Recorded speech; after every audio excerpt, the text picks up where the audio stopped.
जय श्री कृष्णा, राधे राधे। आप सभी भक्तों का आपके अपने YouTube चैनल श्री कृष्ण दीवानी में हार्दिक स्वागत है। आज हम सुनेंगे वैशाख महात्म्य के 19वें दिन की कथा। तो आइए सर्वप्रथम भगवान का स्मरण करते हुए आप सभी मेरे साथ बोलिए। शांताकारं भुजगशयनं पद्मनाभं सुरेशं विश्वधारं गगनसदृशं मेघवर्णं शुभांगं लक्ष्मीकान्तं कमलनयनं योगिभिर्दयानगमयं वन्दे विष्णुं भवभयहरं सर्वलोकैकनाथं।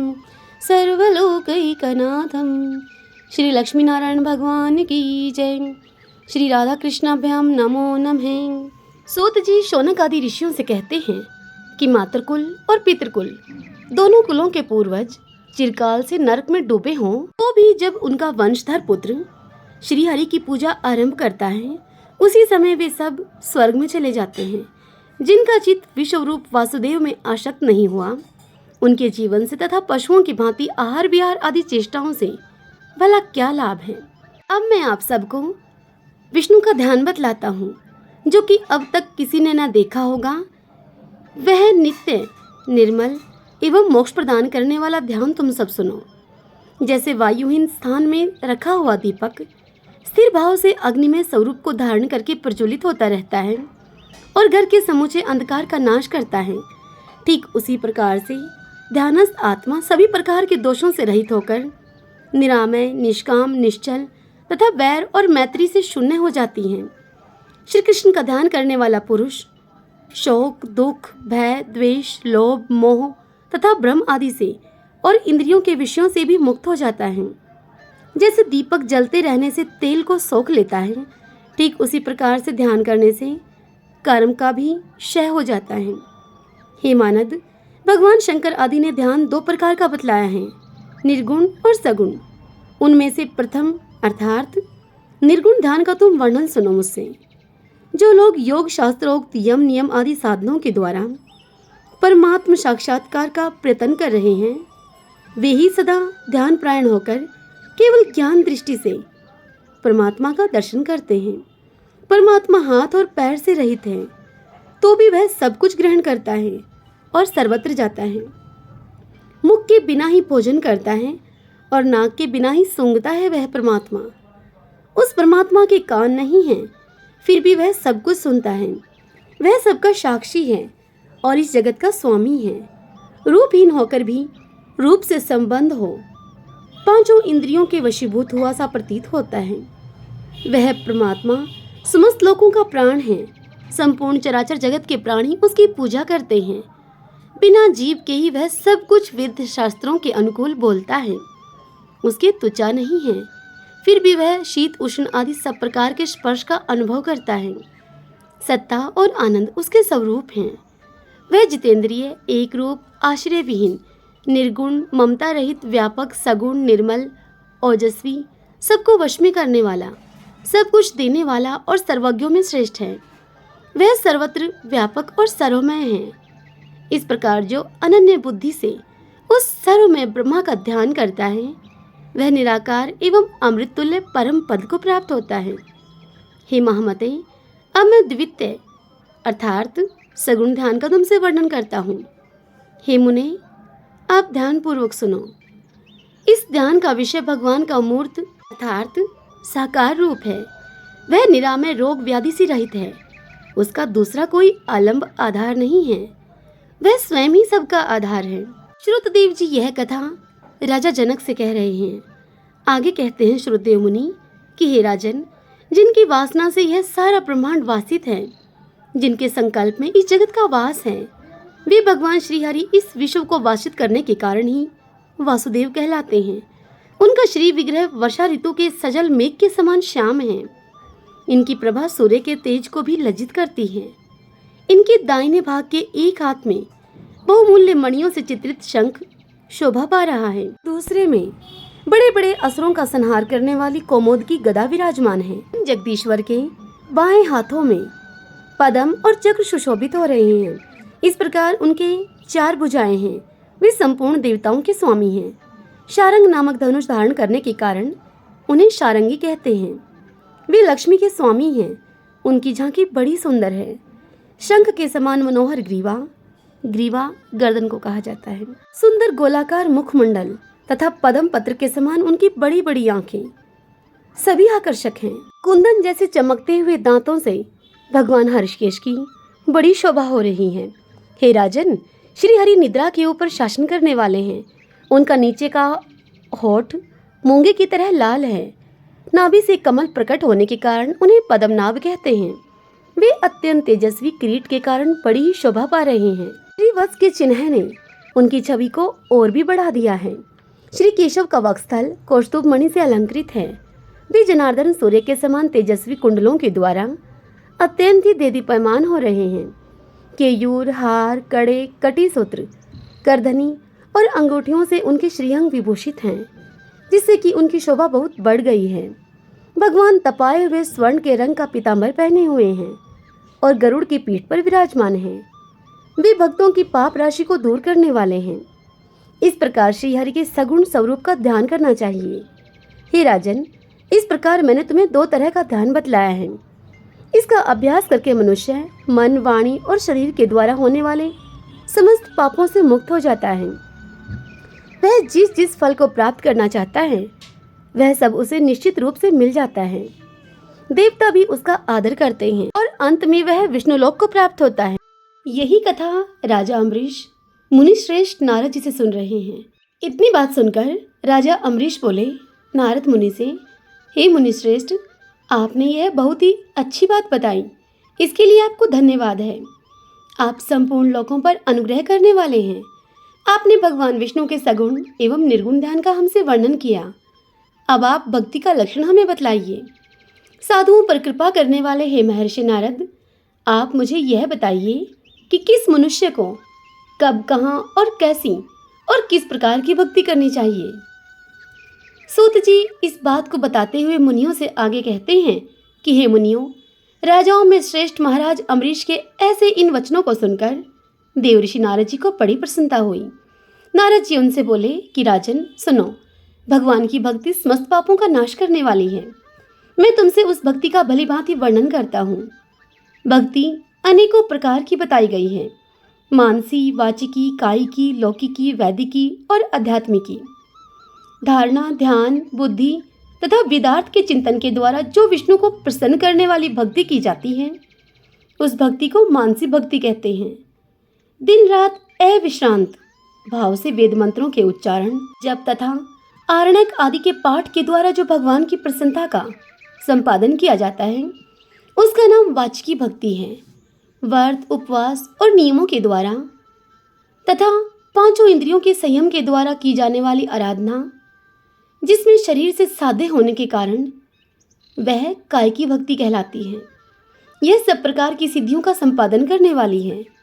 पाद, अर्घ्य आदि उपचार, नृत्यवाद, गीत, जागरण और पूजन आदि के द्वारा जो भगवान की सेवा पूजा की जाती है उसे लौकिकी भक्ति कहते हैं। ऋग्वेद, यजुर्वेद और सामवेद के जप, संहिताओं के अध्ययन आदि और भविष्य की आहुति आदि, यज्ञ यज्ञादि के द्वारा की जाने वाली उपासना का नाम वैदिकी भक्ति है। विग पुरुषों ने अमावस्या, पूर्णिमा और विषु अर्थात तुला और मेष की संक्रांति आदि के दिन जो याग करने का आदेश दिया है वह वैदिकी भक्ति का साधक है। अब मैं तुम्हें योगजन्य आध्यात्मिक भक्ति का भी वर्णन करता हूँ। हे राजन, ध्यान से सुनिए। योगज भक्ति का साधक सदा ही अपनी इंद्रियों को संयम में रखकर प्राणायाम पूर्वक ध्यान किया करता है। विषयों से वह अलग रहता है। वह ध्यान में देखता है कि भगवान का मुख अनंत तेज से उद्दीप्त हो रहा है। उनकी कटी के ऊपरी भाग तक लटका हुआ यह गोपवित बड़ा ही शोभा पा रहा है। उन भगवान का वर्ण शुक्ल है। उनकी 4 भुजाएं हैं। उनके हाथ में वरद और अभय की मुद्राएं हैं। वे पीत वस्त्र को धारण किए हुए हैं और उनके नेत्र अत्यंत ही सुंदर हैं। वे प्रसन्नता से परिपूर्ण दिखाई देते हैं। हे राजन, इस प्रकार से योग युक्त पुरुष अपने हृदय में परमेश्वर का ध्यान करता है। जिस प्रकार प्रज्वलित अग्नि काष्ठ को भस्म कर डालती है, ठीक उसी प्रकार से भगवान की भक्ति मनुष्यों के पापों को तत्काल ही दग्ध कर देती है। भगवान श्री विष्णु की भक्ति साक्षात सुधा का रस है, संपूर्ण रसों का एकमात्र सार है। इस पृथ्वी पर मनुष्य जब तक उस भक्ति का श्रवण नहीं करता, उसका आश्रय नहीं लेता, तभी तक उसे सैकड़ों बार जन्म, मृत्यु और जरा के आघात से होने वाले नाना प्रकार के दैहिक दुख प्राप्त होते हैं। यदि महान प्रभावशाली भगवान अनंत का कीर्तन और स्मरण कर लिया जाए तो वे समस्त पापों का नाश कर देते हैं। ठीक उसी तरह से जैसे कि वायु मेघ का और सूर्यदेव अंधकार का विनाश कर डालते हैं। हे राजन, देव पूजा, यज्ञ, तीर्थ स्थान, व्रत अनुष्ठान, तपस्या और नाना प्रकार के कर्मों से भी अंतःकरण की वैसी शुद्धि नहीं होती है जैसे कि भगवान अनंत का ध्यान करने से होती है। हे नरनाथ, जिनमें पवित्र यश वाले और अपने भक्तों को भक्ति प्रदान करने वाले विशुद्ध स्वरूप भगवान श्री विष्णु का कीर्तन होता है, वे ही कथाएं शुद्ध हैं और वे ही यथार्थ हैं, वे ही लाभ पहुंचाने वाली हैं और वे ही हरिभक्तों के कहने सुनने के योग्य होती हैं।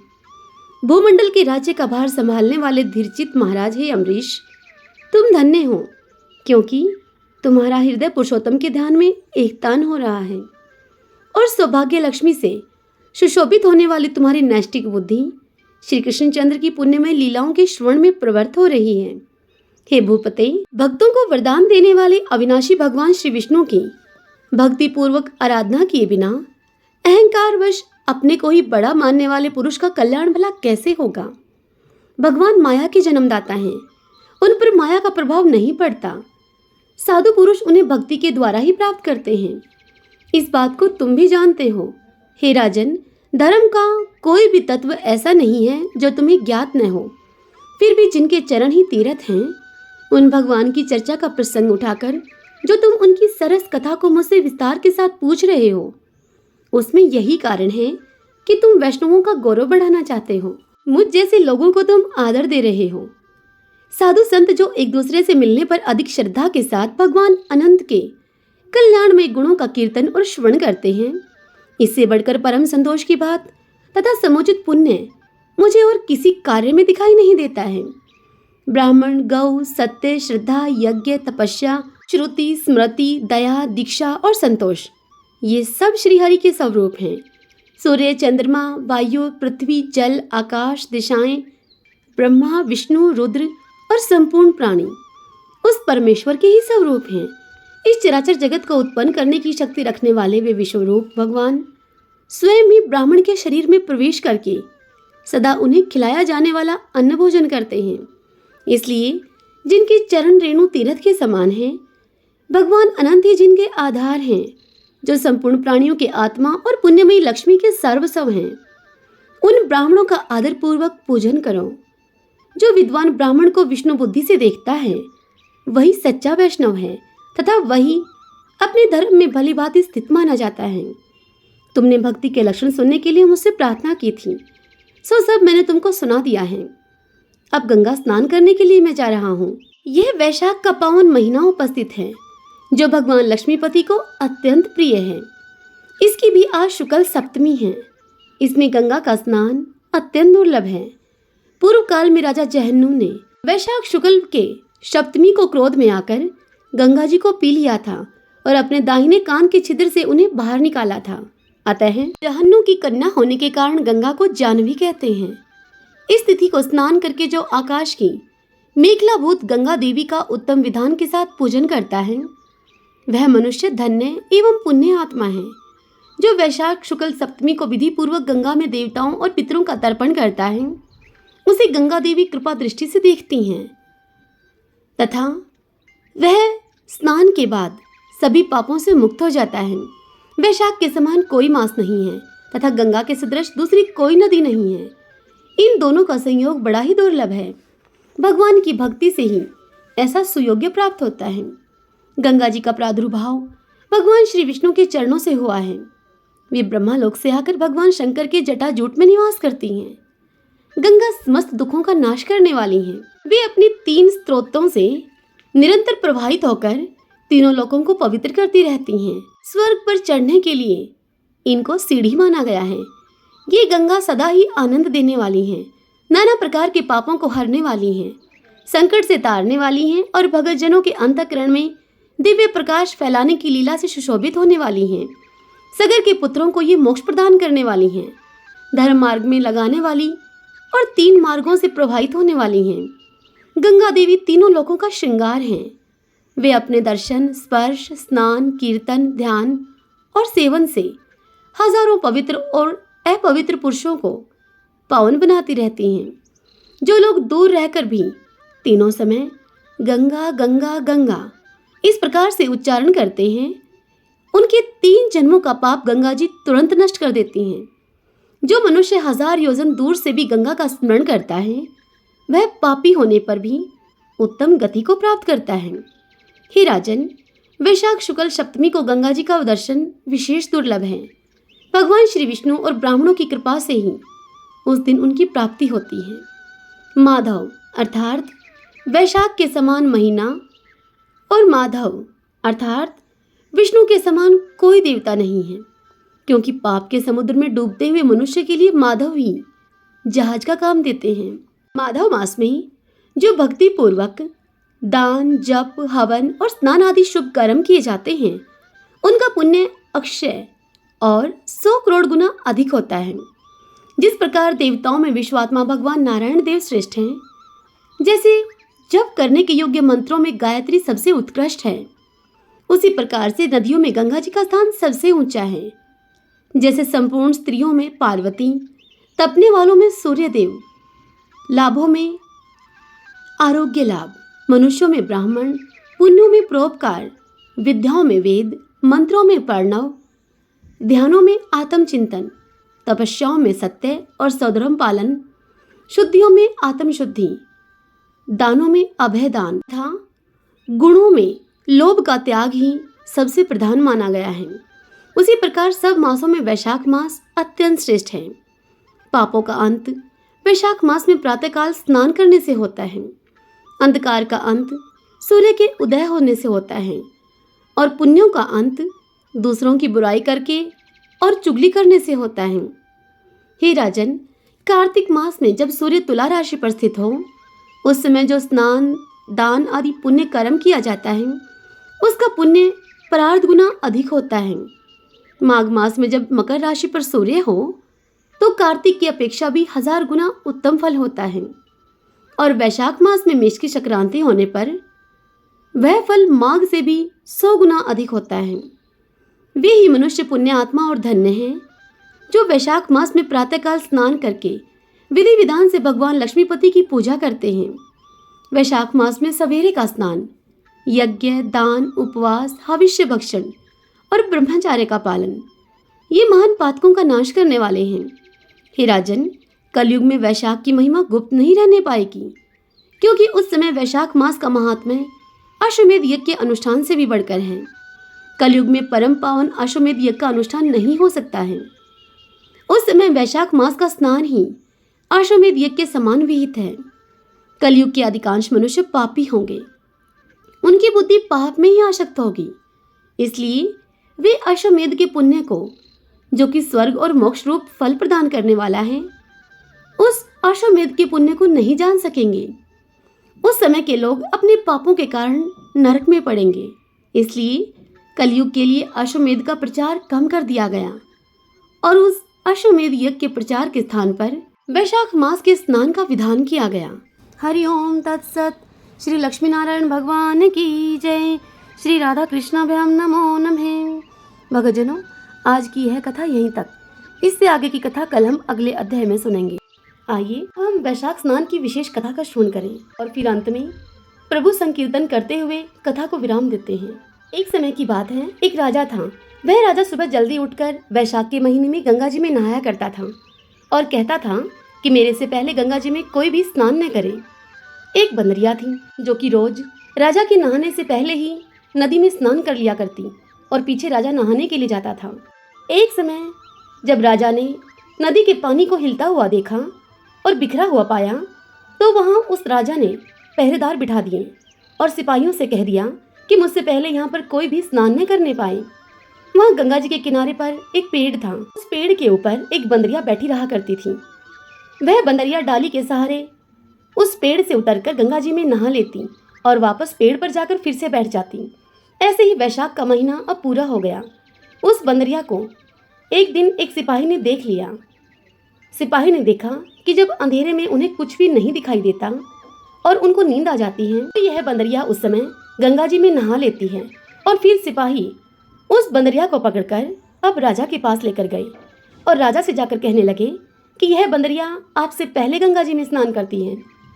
राजा का यह प्रण था कि यदि कोई औरत मेरे से पहले गंगा जी में स्नान करेगी या नहाती होगी तो मैं उसके साथ विवाह कर लूंगा। राजा ने अब बंदरिया से विवाह कर लिया अपने प्रण के अनुसार। तदंतर वह राजा उस बंदरिया को अपनी धर्म पत्नी मानने लग गया। वैशाख में नहाने से बंदरिया के बच्चे होने की भी आशा हो गई। अब बंदरिया को पूरे महीने हो गए। जब बंदरिया ने राजा से पूछा कि जब मेरे बच्चा होएगा तो मैं किसको जगाऊंगी, किसको बुलाऊंगी। तब राजा ने बंदरिया के महल में एक घंटी बांध दी और उससे कहा कि जब तेरे दर्द शुरू हो तो तू इस घंटी को हिला देना, फिर आकर मैं सारा इंतजाम कर दूंगा। राजा के और भी कई रानियां थीं। उन रानियों ने उस बंदरिया से पूछा कि यह घंटी यहाँ किसने बांधी है। तब वह बंदरिया कहने लगी उनसे, यह घंटी राजा जी ने बांधी है। जब मेरे बच्चा होगा तब इस घंटी को बजाकर मैं उनको बुलाऊंगी। तब एक रानी ने बंदरिया से कहा कि जरा बजाकर तो दिखा यह घंटी। इस घंटी के बजने से क्या राजा जी आएंगे या नहीं आएंगे। अब इतना सुनकर झट से बंदरिया ने वह घंटी बजा दी। अब क्या था, दौड़ता हुआ राजा बंदरिया के महल में आया और पूछा कि यह घंटी किसने बजाई है, क्या हुआ। तब बंदरिया बोली कि महाराज, इस रानी ने मुझसे कहा था इसलिए मैंने बजाई है। राजा को यह सुनकर क्रोध तो बड़ा आया, लेकिन उन्होंने अपने ऊपर संयम रखा। अब कुछ दिनों के बाद उस बंदरिया के बच्चा होने लगा तो उस बंदरिया ने घंटी फिर से बजाई, लेकिन इस बार राजा नहीं आए। फिर बंदरिया रानियों से पूछने लगी कि मैं एक बच्चा कैसे पैदा करूं। तब रानियों ने उसे उसका मजाक उड़ाते हुए कहा कि आंखों पर पट्टी बांध ले और ओखली में अपना सिर दे दे। तत्पश्चात फिर बंदरिया के वैशाख के नहाने के पुण्य से एक अति सुंदर लड़का पैदा हुआ। लड़का होते ही रानी ने राजा को नहीं बताया और ना ही दिया। दासी को देते हुए उस रानी ने कहा कि इस बंदरिया के बच्चे को तू नदी में बहा दे और बंदरिया के पास आटे को खून में लपेट कर रख दे। दासी ने रानी के कहे अनुसार वैसा ही किया। अब जब राजा आए उन्होंने आकर पूछा कि क्या हुआ है। तब रानी ने कहा कि महाराज, बच्चा नहीं हुआ, ये ईंट पत्थर हुआ है। फिर राजा ने यह सोचकर संतोष कर लिया कि अन्य रानियों के ही बच्चे पैदा नहीं होते, इसलिए इसके भी नहीं हुआ होगा। उधर दासी बच्चे को फेंकने लगी तो उस दासी को उस बच्चे पर दया आ गई और उसने उस बच्चे को नदी में नहीं फेंका। उसने उस बच्चे को वहां एक कुम्हार मिट्टी के बर्तन बना रहा था। दासी उस बच्चे को खंदेड़े के अंदर रखकर अब महल में वापस आ गई। कुम्हार और कुम्हारी खुदी हुई मिट्टी लेने के लिए वहां खंदेड़े में गए तो वहां उन्होंने देखा कि एक बहुत सुंदर सा बालक वहां सो रहा है। तब कुम्हार अपनी पत्नी से बोला कि हमारे यहाँ कोई बच्चा नहीं है, इसीलिए भगवान ने यह बच्चा हमारे लिए भेजा है। यदि इसको तू पाल ले तो मैं इसको अपने घर ले चलूँ। यह सुनकर कुम्हारी बोली कि हाँ हाँ, इसे ले चलते हैं, अपने खातिर ही भगवान ने इसे यहाँ भेजा है। और फिर उस बच्चे को कुम्हार और कुम्हारी अपने घर पर ले आए। कुम्हारी ने उसको पाल पोस कर अब बड़ा कर लिया। लड़का रात दिन बढ़ने लगा। वह कुम्हार मिट्टी का हाथी बनाकर बेचा करता था। एक दिन लड़का कहने लगा कुम्हार से कि पिताजी, मुझे भी मिट्टी के हाथी घोड़े बना दो, मैं भी खेलूंगा। फिर हाथी घोड़ा ले जाकर वह लड़का कुएं की पाल पर बैठ गया। वह लड़के को सारी बात का पता लग गया कि मैं बंदरिया के गर्भ से पैदा हुआ था और रानियों ने मुझे मारने के लिए दासी को दे दिया था। फिर एक दिन जब कुएं पर दासियां पानी भरने के लिए आई तो वह दासियों को देखकर कहने लगा कि मेरे मिट्टी के हाथी घोड़ा पानी पी लेगा। तब दासियां बोली कि अरे मूर्ख लड़के, कभी मिट्टी के हाथी घोड़ा भी पानी पीते हैं क्या। यह सुनकर लड़का बोला कि मूर्खों, कहीं बंदरिया के भी ईंट पत्थर पैदा हुए हैं क्या। दासियों ने यह सारी बात जाकर अब रानी से कह दी कि एक कुम्हार का लड़का है, उसने हमें यह सब बात कही है और हमारे घड़ों को कंकरी मारकर उसने फोड़ दिया है। तब रानी ने जहर का एक लड्डू तैयार किया और कहा कि ये लड्डू उस लड़के को खिलाकर आओ। अब दूसरे दिन दासी पानी लेने के लिए कुएं पर गई तो उन दासियों ने वह लड्डू उस लड़के को दे दिया और कहा खा ले इसको। तो भगवान ने उस लड्डू को गोंदगिरी का लड्डू बना दिया। अगले दिन दासियों ने आकर देखा कि लड़का तो अभी तक जीवित है, मरा नहीं है, वह बालक खेलता घूम रहा है। जब रानी को इस बात का पता लगा तो इस पर रानी रूठकर सो गई। जब राजा ने रानी से आकर पूछा कि रानी क्यों सो रही है, क्या हुआ, तब रानी ने जवाब दिया कि कुम्हार को अपनी बस्ती से निकलवा दो। यह सुनकर राजा ने कहा तुम किस लिए इतना कड़वा बोलती हो? लेकिन रानी ने जिद करके अब कुम्हार को वहां से निकलवा ही दिया। अब कुम्हार जंगल में मारा मारा फिरने लगा और जैसे तैसे अपनी जीविका चला रहा था। वहां रहते हुए कुम्हार को एक दिन उसका लड़का कहने लगा, जो बंदरिया के बच्चा पैदा हुआ था, यह लड़का वही है।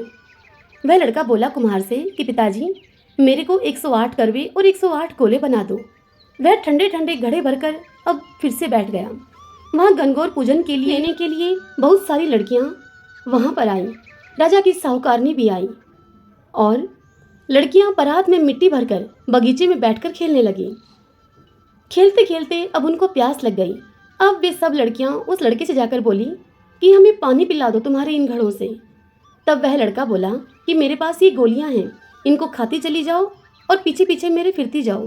फिर कुछ लड़कियां उस लड़के को कहने लगी कि तेरी गोली नहीं खाऊंगी, हमें तो प्यास लग रही है, तू ही खा ले तेरी गोलियां, हमें तो बस पानी पिला दे। लेकिन वह लड़का नहीं माना। फिर वह लड़की आगे आकर बैठ गई। सब लड़कियां एक एक करके गोली खाती गई और सभी ने ठंडा पानी पिया। फिर उस लड़के के चारों तरफ फिरने लगी। तत्पश्चात सभी लड़कियों के पेट में अब गर्भ रह गया। लड़कियां मिट्टी लेकर अब अपने अपने घर को गईं। तो फिर उनके माँ बाप ने उनका ब्याह का साया निकलवाया तो साया नहीं निकला। लोगों ने कहा कि इनका ब्याह तो हो जाना चाहिए। बाद में लड़कियों में से किसी का जी घबराए तो किसी को रोटी ना भाए, कोई उल्टी करे। तब फिर सभी लोग उनसे पूछने लगे कि लड़कियों, तुम्हारे यह क्या हो गया है? तब कुछ लड़कियां कहने लगी कि हमें तो पता नहीं, हम तो मिट्टी लेने के लिए गए थे, वहां पर कुम्हार का लड़का हमें एक एक गोली देता गया और पानी पिलाता गया और खुद वह बीच में बैठ गया और हमसे कहा कि तुम मेरे चारों तरफ फिरो। यह बात सुनकर सभी लड़कियों के माँ बाप अब कुम्हार के लड़के के पास गए और वहां जाकर उससे बोले कि हम अपनी लड़कियों का ब्याह तेरे लड़के के साथ करेंगे। अब उस कुम्हार के लड़के ने सभी लड़कियों के साथ फेरे ले लिए। कुम्हार बोला कि आप बड़े आदमी हो, राजा रानी हो, मेरा बेटा ऐसा क्यों करेगा भला? परंतु फिर भी सभी कोई उस लड़के के साथ अपनी अपनी लड़की का विवाह करके चले गए। सभी ने बहुत सा धन दौलत देकर अपनी लड़कियों को कुम्हार के घर विदा कर दिया और इस तरह से अब कुम्हार के घर में 108 बहुएं आ गई और फिर देखते ही देखते उन बहुओं के लड़के भी हो गए और उन सब के लिए 108 कमरे बनवा दिए गए। फिर लड़के ने कहा अपने पिता से कि पिताजी, हम सारे नगर में दावत का बुलावा देंगे, आपके इतनी बहुएं आई हैं और इतने पोते भी हो गए हैं। यह सुनकर कुम्हार ने कहा कि ठीक है, जिमा दो सारे नगर को। तब सारी नगरी और राजा रानी को बुलावा दे दिया गया। सभी कोई जीमने के लिए आए और राजा का परिवार भी अपनी सेना के सहित वहां खुद आया। तब लड़के ने राजा से पूछा कि बंदरिया को क्यों नहीं लेकर आए। यह सुनकर राजा ने कहा ठीक है, हम तो नहीं लेकर आए, अब बुलवा लेते हैं। राजा ने बंदरिया को बुलाने के लिए रथ पालकी सजाकर वहां भिजवा दिए महल में। वहां पर सारी सभा के बीच में सोने की चौकी पर सुंदर गद्दी बिछवा दी गई। जब बंदरिया वहां पर आई तो लड़के ने उसे गद्दी पर बैठा दिया और 108 बहुओं से कह दिया कि ये बंदरिया मेरी जन्म की माँ है और सभी कोई सोने की मोहरें इनको देकर गोद में इनके पोता देती जाओ। फिर सभी बहुएं वहां पर आई बंदरिया के पास और बंदरिया को सोने की एक एक मोहरें देकर पैर छूकर बंदरिया की गोद में अपने बालक को बिठाती गई। बंदरिया ने सभी बालकों को अपना आशीर्वाद दिया। राजा की सभी रानियां यह देखकर समझ गई कि यह सब क्यों हो रहा है और राजा से वे कहने लगी कि ये कुम्हार का लड़का हमें यहाँ बुलाकर हमारा अपमान कर रहा है, इसलिए हम तो यहाँ से जा रही हैं। फिर राजा भी लड़के से यह देखकर कहने लगा, भाई तू बंदरिया का इतना स्वागत सत्कार क्यों कर रहा है? यह सुनकर वह लड़का बोला कि यह बंदरिया मेरी जन्म की माँ है। तब राजा ने फिर से पूछा कि वो कैसे? तब लड़का बोला कि मैं बंदरिया से पैदा हुआ था। तब तुम्हारी रानियों ने मुझे दासियों को दे दिया और उनसे कहा कि इस बालक को तुम नदी में बहा दो, लेकिन दासियों को मुझ पर दया आ गई और उन्होंने मुझे नदी में नहीं बहाया और मुझे कुम्हार के एक खंदेड़े में रख दिया और फिर कुम्हार और कुम्हारिन ने मुझे वहां से उठाकर पाल पोस कर बड़ा कर दिया और रानियों ने तुमसे कहा कि बंदरिया के ईंट पत्थर पैदा हुआ है। जो दासी मेरे को लेकर गई थी वह दासी यहीं पर खड़ी है। वह दासी भी यह सब सुन रही थी। वह दासी राजा से कहने लगी कि महाराज, आपका यह बालक मुझे ही दिया गया था, मेरे से ही इसे नदी में फेंकने के लिए कहा गया था, किंतु मुझसे यह काम नहीं किया गया और मैंने इसको कुम्हार के खंदेड़े में रख दिया था। सभी रानियां यह सुनकर अब चुप रह गई। पीछे राजा ने रानियों को छोड़ दिया और बंदरिया को अपने साथ महल में ले गया। साथ में पोतों को बहुओं और बेटे को भी अपने साथ लेकर बड़े गाजे बाजे के साथ वह अपने महल में गया और सबको अलग अलग महल बनवा दिए। सब वहां पर जाकर राजकाज करने लगी और सारी दुनिया कहने लगी कि वैशाख नहाने का इतना फल है तो सभी को वैशाख स्नान करना चाहिए और दान पुण्य करना चाहिए। बाद में कुम्हार से कहा राजा ने कि तेरे को जितना धन चाहिए तू ले ले, तेरा मन चाहे तो मेरे महल में आकर रहें, तेरा मन हो तो तू अपने घर में ही रहें, क्योंकि तूने बहुत बड़ा उपकार किया है मुझ पर। और फिर राजा ने कुम्हार को बहुत सारा धन दे दिया। बंदरिया वैशाख नहाई तो राजा जी का राज पाया और 108 पोते पाए। हे भगवान, जैसे बंदरिया को सुख संपत्ति दी वैसे ही आप सभी को देना। जो कोई भी इस कहानी को कहता है, सुनता है, हुंकारा भरता है, वैशाख के प्रभु भगवान विष्णु की कृपा से उसकी समस्त मनोकामनाएं पूर्ण होती हैं। सभी बोलिए विष्णु भगवान की जय। श्री कृष्ण गोविंद हरि मुरारी, हे नाथ नारायण वासुदेव। श्री कृष्ण गोविंद हरि मुरारी, हे नाथ नारायण वासुदेव। श्री कृष्ण गोविंद हरि मुरारी, हे नाथ नारायण वासुदेव। श्री कृष्ण गोविंद हरि मुरारी, हे नाथ नारायण वासुदेव। श्री कृष्ण गोविंद हरि मुरारी, हे नाथ नारायण वासुदेव। आशा करती हूँ आज का यह महात्म्य और यह कहानी आपको पसंद आई होगी। यदि ऐसा हो तो इस वीडियो को आप लाइक करें, अपने अपनों के साथ शेयर करें और यदि अभी तक आपने हमारे इस चैनल श्री कृष्ण दीवानी को सब्सक्राइब नहीं किया है तो जरूर करें। बेल आइकन के बटन को भी दबा लीजिएगा ताकि हमारे आने वाले नए वीडियोस के सभी नोटिफिकेशन आप तक आसानी से पहुंच सकें। हरे कृष्णा।